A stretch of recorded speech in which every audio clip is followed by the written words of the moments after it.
Hello friend, मैं Sheetal and welcome to my channel Shri Shiksha classes में।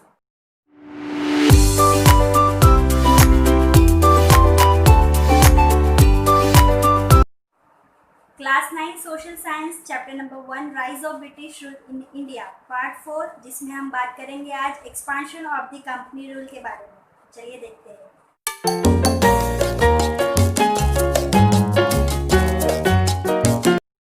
The English government pass a regulating act in 1773। इसके बाद से बंगाल के गवर्नर को एज अ गवर्नर जनरल बना दिया गया और फिर उसके बाद से कंपनी की जो भी ट्रेड और पॉलिटिकल एक्टिविटीज़ होती थी वो डायरेक्ट अंडर गवर्नर जनरल के कंट्रोल में होती थी। अब हम बात करते हैं वॉरेन हेस्टिंग की, जो इंडिया का फर्स्ट गवर्नर बना था और उसके कार्यकाल में 2 वॉर हुए थे।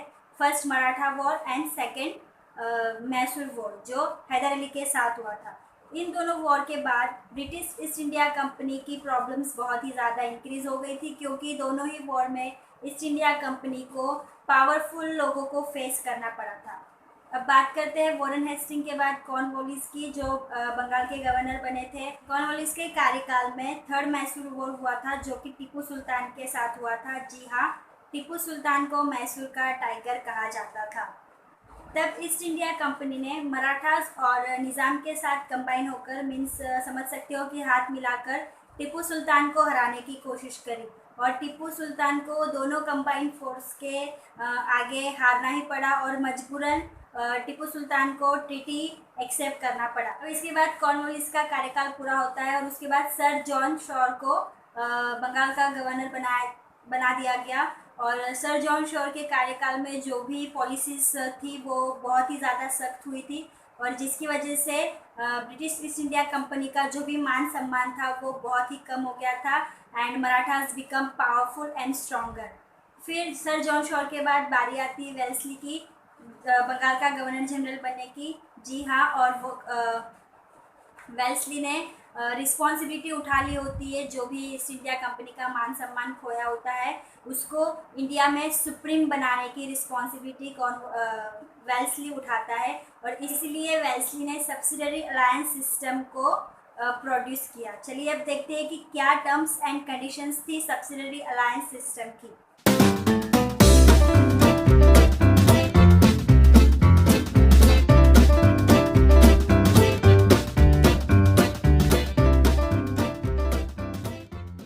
आपने अभी ये 5 पॉइंट्स को देखा होगा जो क्लास 9 सोशल साइंस जीएसईपी की बुक में दिए हुए हैं, जिसमें से फर्स्ट पॉइंट ये कह रहा है कि जो भी स्टेट सब्सिडरी अलायंस सिस्टम को एक्सेप्ट करेगा उस स्टेट को ब्रिटिश ईस्ट इंडिया कंपनी अपनी आर्मी देगी उस स्टेट के प्रोटेक्शन के लिए। सेकेंड पॉइंट ये बोल रहा है कि अगर ब्रिटिश ईस्ट इंडिया कंपनी उस स्टेट को आर्मी देती है तो बदले में स्टेट को ब्रिटिश ईस्ट इंडिया कंपनी को मनी देना होगा, पैसे देने होंगे। थर्ड पॉइंट ये बोल रहा है कि जो भी स्टेट सब्सिडरी अलायंस सिस्टम को एक्सेप्ट करेगा वो without permission of company other state के साथ कोई भी ट्रीटी साइन नहीं करेगा या कोई वॉर डिक्लेयर नहीं करेगा।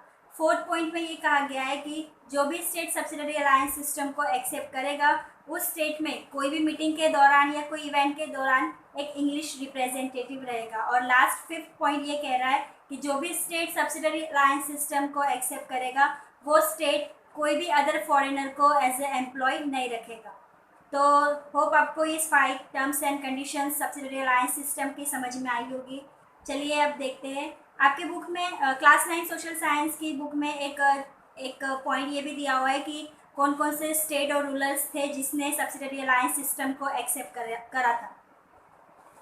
सब्सिडरी अलायंस सिस्टम एक स्वीट पॉइजन जैसा बन गया था, क्योंकि वेल्सली ने इसकी वजह से बहुत से प्रोविंस को अपने अंडर कर लिया था और ईस्ट इंडिया कंपनी को इस तरह से एक्सपांड कर दिया था।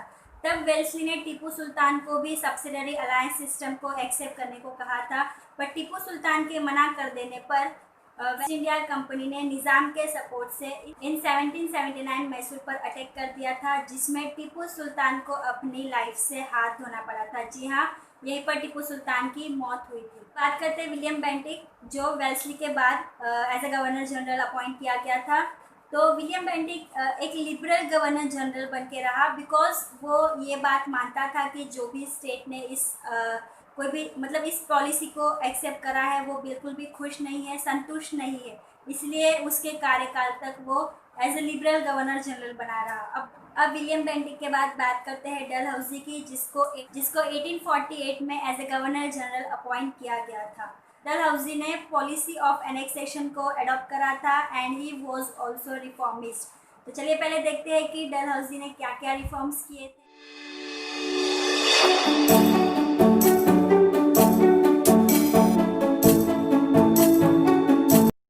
सबसे पहले बात करें तो first Indian railway line Mumbai to Thane, जिसकी शुरुआत हुई थी 1853 में। उसके बाद wireless system between England and India. Third ये था पीडब्ल्यूडी। जी हाँ, पीडब्ल्यूडी मतलब public work department. East India Company जो भी पब्लिक वर्क, सिविल वर्क होता था, means road construction, bridge construction, वो अपने आर्मी से ही करवाती थी। तो सोचिए आर्मी का क्या हाल होता होगा।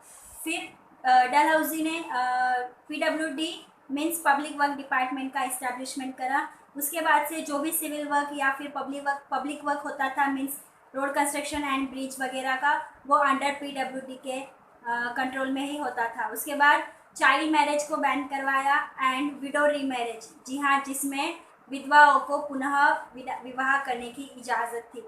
अब देखते हैं डलहौजी की क्या एनेक्सेशन पॉलिसी थी।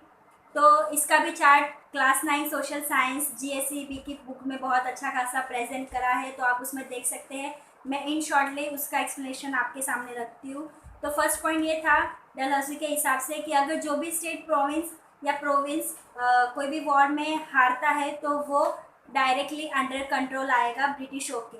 सेकेंड पॉलिसी ये थी कि अगर कोई किंग अपना उत्तराधिकारी घोषित किए बिना अगर उसकी डेथ हो जाती है तो वो स्टेट भी अंडर ईस्ट इंडिया कंपनी के कंट्रोल में आएगा। फिर अवध को भी ब्रिटिश ईस्ट इंडिया कंपनी ने ये कहकर अपने कंट्रोल में कर लिया था, उनको अच्छी तरह से मैनेजमेंट करना नहीं आता, उनको शासन चलाना नहीं आता, ये कहकर अवध को भी अपने कंट्रोल में कर लिया था।